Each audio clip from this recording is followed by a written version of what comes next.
Right, good morning. It is Thursday, October 23rd. I'm Zach Howard, and welcome back. It's been a week since I did a daily video on markets, and I'm happy to be back at it. Took a little breather, got out in nature, and stepped away from the screens. We're still watching markets day to day, and it's not gotten any crazier in the US and globally. From the standpoint of the casino is open, and the casino's back open to these meme stocks. One of the dogs from 2021. Ugh, Beyond Meat. Just even saying the name of the company makes me want to throw up in my mouth. It's not an actual company that does products that people want to buy. It's a stock, which is what most of these companies are. And in the last week, it went from near bankruptcy, 50 cents here, shot up to $8 on Tuesday morning pre-market, and now we're back to 302.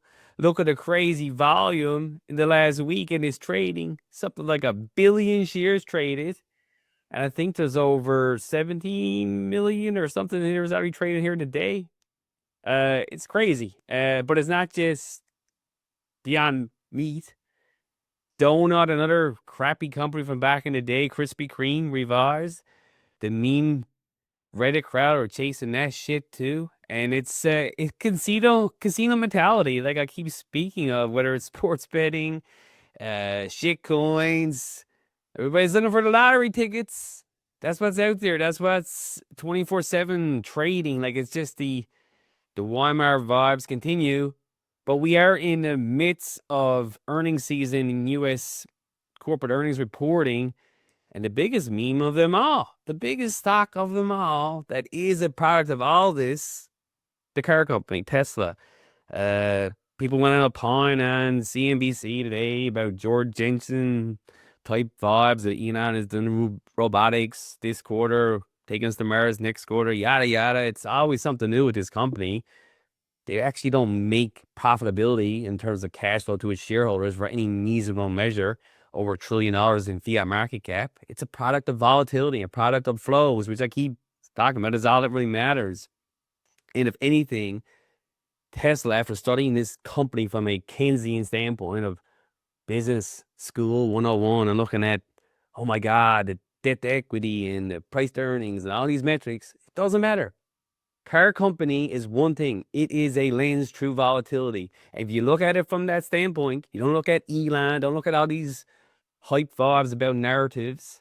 It's really that simple. And when you look at the VIX, the volatility reading on U.S. equity markets, the S&P 500, when that VIX is in a level somewhere between 14, 18 thereabouts, it's probably the best long in the stock market. It's probably the best long out there because it has the most liquidity of any other name next to Apple, Nvidia, etc.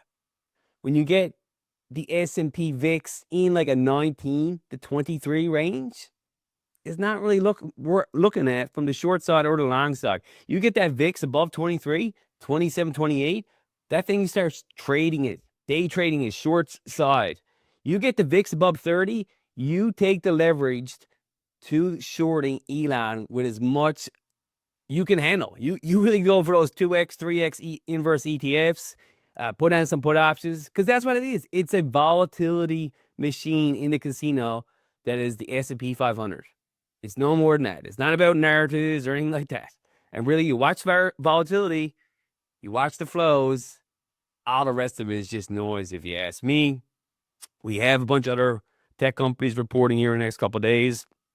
So that will be interesting to see how they price around moving that equity index to that round number of 7,000, which is still looks like if things want to go there in 2025. Gold, massive spikes in gold here the last couple of days. Look, it was due for a pullback, no doubt about it. I did a chart on gold here the other day.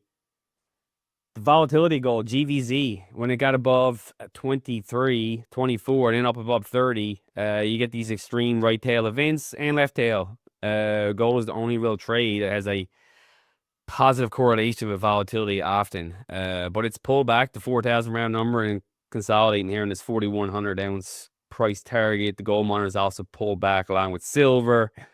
But the physical demand for those commodities, particularly in the Eastern world, continues to move the price higher. Maybe the US is buying gold too. I have no idea. Gold, oil, yeah, but look at oil catching a bid here finally. It's been a dog, but the worst performing commodity trades out there. Copper looks good. Natural gas even catching a bid. Bitcoin still not really doing a lot. Still in a bearish trend, 105 ish to 112 ish thereabouts. All the treasury companies still suck and win big time there. Not very exciting. Capital B, this one here, near really disappointing. Uh, that's it, man. That's it. That's what we're looking at.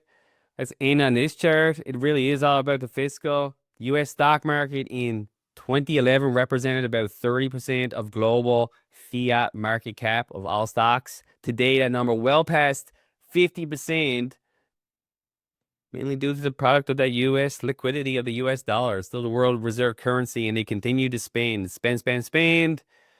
Doesn't matter who's in charge of the government. They are having a little reprieve on spending here now. The government shut down, but on a fiscal standpoint, that red line here shows that the current administration is well exceeding on a year-over-year basis that of the prior Biden administrations. Fiscal dominance is the key. All roads lead to devaluation of the currency. Remember that, no matter what. It doesn't matter who's in charge. Yield curve control is inevitable here. That's what I got. See you soon. Have a good one.